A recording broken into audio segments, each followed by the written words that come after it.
3 detachments assigned to capturing the Albert Canal bridges were designated as Group Steel, Concrete, and Iron.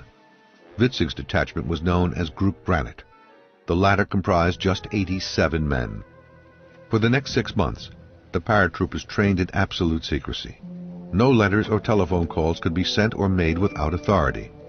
No fraternization with other soldiers was permitted.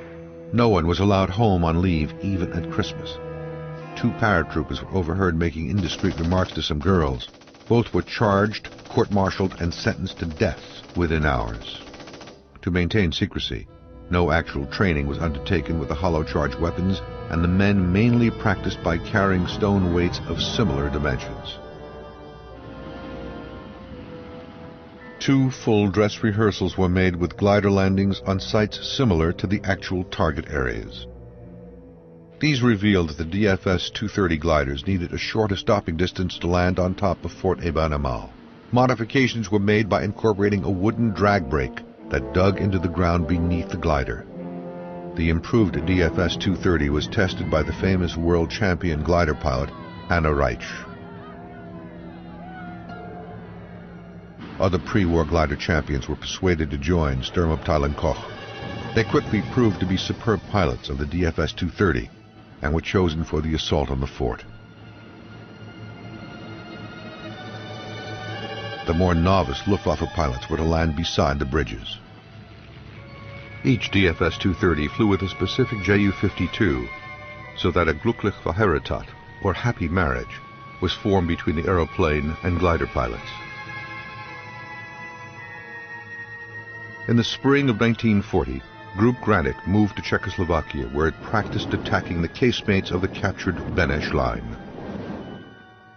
Later, Sturmabteilung Koch gathered at the airfields of Ostheim and Butzweilerhof near Cologne, where the final training was undertaken.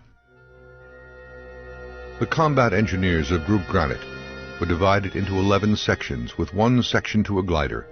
Each section was assigned a particular numbered target on the fort.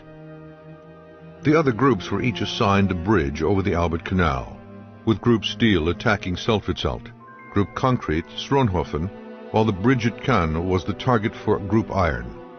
Since the Belgians wired all these bridges for demolition, it was vital for the gliders to land as close as possible to the targets and attack with surprise. To this end, Stuka dive bombers were provided for close air support within 15 minutes of the gliders landing. But they had the support for only 60 minutes, because the Stukas were to be reassigned to other tasks. After 40 minutes, paratroopers would be dropped from planes to reinforce the groups at the bridges, followed by an ammunition resupply drop 5 minutes later. About 90 minutes after the initial landing, artillery was expected to be available for fire support as the German 6th Army advanced towards the bridges from Holland.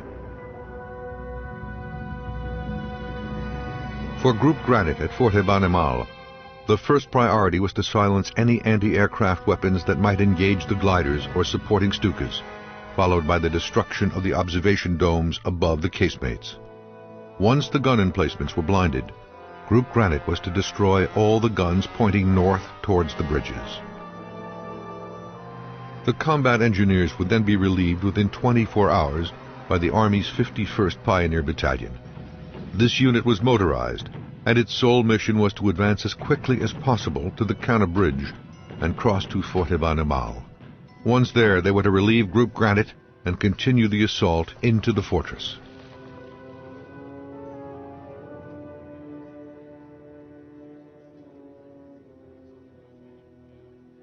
The complex plan was now in place.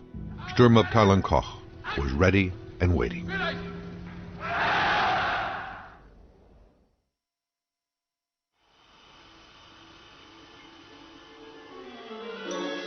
By May 1940, morale was low for the troops at Fort Eben Emael.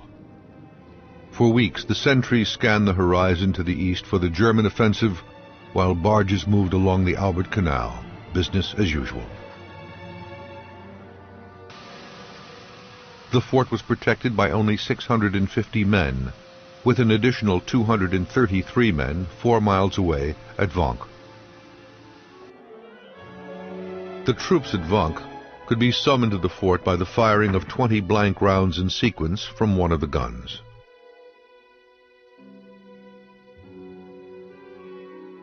Over the previous month, there had been several alerts, but they had all been false alarms. Then at 0030 on May 10, 1940, Fort Eben Emael was put on full alert. The troops rushed to their battle stations. The commander of the fortress, Major Jotrand, was summoned from his headquarters in the village of Eben Emael along with his fellow officers. He immediately telephoned Army headquarters at Liège, which confirmed the alert. Jotrand then followed his wartime standing orders. Outside the main entrance, or Block 1, were 2 wooden barracks where the administrative personnel worked during the day. They were to be pulled down in time of war, but due to the shortage of personnel, the only men available for the task were the gun crews.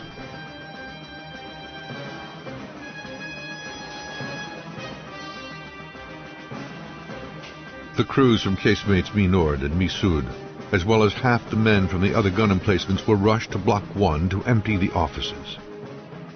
But the alarm plan required the guns of Cupola Nord to fire the sequence of warning shots to alert the soldiers guarding the bridges and to summon the reinforcements from the village of Vanques.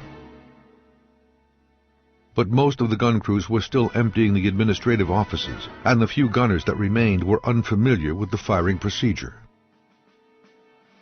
It was now 0230. 2 hours had passed, and still no warning shots had been fired. The task was given to Cupola Sud, but the gun's firing pins had recently been removed during an exercise and not properly replaced. An armorer finally fixed the guns, and the first warning shots were fired at 0325.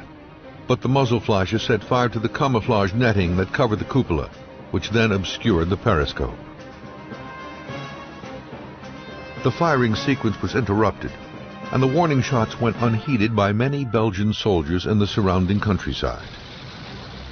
At 0330, 42 German Ju-52 aircraft and their companion gliders took off from 2 airfields near Cologne and circled as they gained height.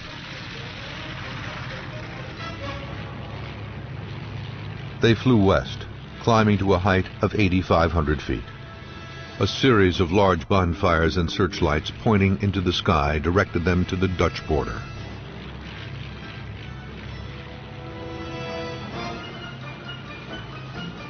As the aircraft approached the Rhine River and the border with Holland, the tow rope to the glider carrying Lieutenant Rudolf Witzig suddenly released the glider. They were forced to turn back and land in Germany.